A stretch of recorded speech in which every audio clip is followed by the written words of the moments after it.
ఇందాక మీరు మాట్లాడుతూ అదర్ స్టేట్స్‌లో తెలుగు అమ్మాయిలకి చాలా ప్రాముఖ్యత ఇస్తూ, గుర్తింపిస్తూ మాట్లాడుతున్నారు. కానీ తెలుగు ఇండస్ట్రీలో తెలుగు అమ్మాయిలని గుర్తించడం లేదని ఒక కామెంట్ చేయడం జరిగింది. సో, ఎందుకు ఆ భావన, ఆ ఫీలింగ్ మీకెందుకు కలిగింది? సార్ మీరు ఒక హెడ్‌లైన్ ఇప్పుడే ఇచ్చేసారు సార్. కానీ నేను అలా చెప్పలేదు. ఆహ్, నేను నా స్టేట్మెంట్ అది కాదు. అది అలా కన్వే అయింది. ఇది ఒక నేను చిన్న ఎక్స్‌పీరియన్స్ ఒకటి చెప్తాను సార్. నేను తమిళ్ డెబ్యూ చేయబోతున్నాను. నేను వెళ్ళి కథ విని it's a beautiful story. Director నా వర్క్ ఎక్కడో 'మోడర్న్ లవ్'లోనో ఎక్కడో చూసి నాకు కాల్ చేశారు. నేను రివీల్ చేయలేను. He's a big director. I think it is going to be my dream debut in Tamil. 20 days నేను వర్క్‌షాప్ చేశాను సార్. 20 డేస్‌లో మార్నింగ్ 8:30, 9కి ఆఫీస్‌లో ఉండాలి. తమిళ్‌లో టీ కూడా రాదు నాకు. మధ్యాహ్నం 1 అవర్ లంచ్ బ్రేక్. మాకొక యాక్టింగ్ ట్రైనర్ ఉన్నారు. ఫోన్ కూడా చూడకూడదు. ఈవినింగ్ నైట్ 10 అవుతుంది నా రూమ్‌కి వెళ్ళేసరికి. వాళ్ళక్కడ తిరుక్కురల్స్ అని ఒక పోయెమ్స్ అన్నమాట. ఏన్షియంట్ తమిళ్ పోయెమ్స్ అవి. అది నేను నేర్చుకుని, దాని గురించి గూగుల్‌లో చదివి, ఆ పోయెమ్ మీనింగ్ ఏంటి, ట్రాన్స్‌లేషన్ ఏంటి, ఇదంతా చూసి నైట్ పడుకునేసరికి 2:33 అయ్యేది సార్. మళ్ళీ నెక్స్ట్ డే మార్నింగ్ రిపీట్. 7కి లేచి ఏం తిన్నా గెట్ అవే అయ్యే బాడీ కాదు మనది. కష్టపడాలి జిమ్‌కెళ్ళి. జిమ్ చేసి మళ్ళీ 9కి ఆఫీస్‌లో ఉండేదాన్ని. 20 డేస్ నేను ఇదే చేశాను సార్. ఒక్కరోజు కూడా నన్ను డైరెక్టర్ కానీ, యాక్టింగ్ ట్రైనర్ కానీ ఎప్పుడు ఏం పొగడలేదు. అంటే స్పెషల్‌గా ఒక అప్రిషియేషన్ ఎక్స్‌పెక్ట్ చేస్తాం కదా! ఏం లేదు. And I was new to the city. Time లేదు, కలుద్దామన్న ఫ్రెండ్స్ లేరు.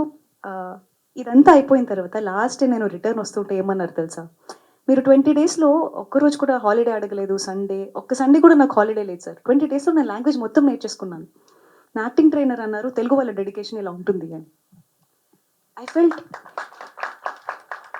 I felt very happy. నేను బాంబేలో వెళ్ళినప్పుడు తెలుగు, సౌత్ ఇండియా అని చాలా ర్యాగింగ్ జరిగింది. తమిళ్ వెళ్ళినప్పుడు తెలుగు వాళ్ళ డెడికేషన్ ఇలా ఉంటుంది అన్నారు.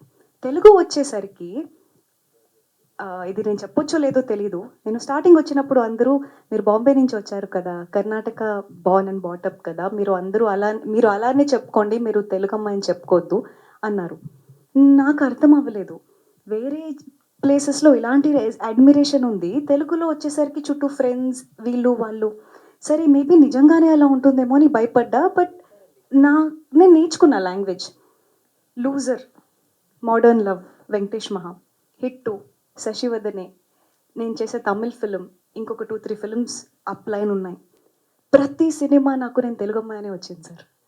నాకు అర్థం కానిది ఏంటంటే ఏదో సక్సెస్ అవ్వాలని అమ్మ పేరు మార్చుకోలేము కదా! I'm a proud Telugu girl. I will be that ఎక్కడికెళ్ళినా. బట్ ఫన్ ఏంటంటే సార్, నేను ఇండస్ట్రీలో అది చూడలేదు. తెలుగు అమ్మాయిని నాకు ఎవరు ఆపర్చునిటీ ఇవ్వకుండా లేరు. అది ఎక్కడి నుంచి జనరేట్ అవుతుందో నాకు తెలీదు. బట్ జనరేట్ అవ్వకుండా ఉంటే బావుంటుంది అనిపిస్తుంది. బికాస్ డైరెక్టర్స్‌కి తెలుగు అమ్మాయిలు కావాలి. ప్రొడ్యూసర్స్‌కి తెలుగు అమ్మాయిలు కావాలి. Because it becomes a convenient. But ఇది ఎందుకు ఎవరు చెప్తున్నారు తెలుగు అమ్మాయిలకి ఆపర్చునిటీస్ ఇవ్వట్లేదు అని?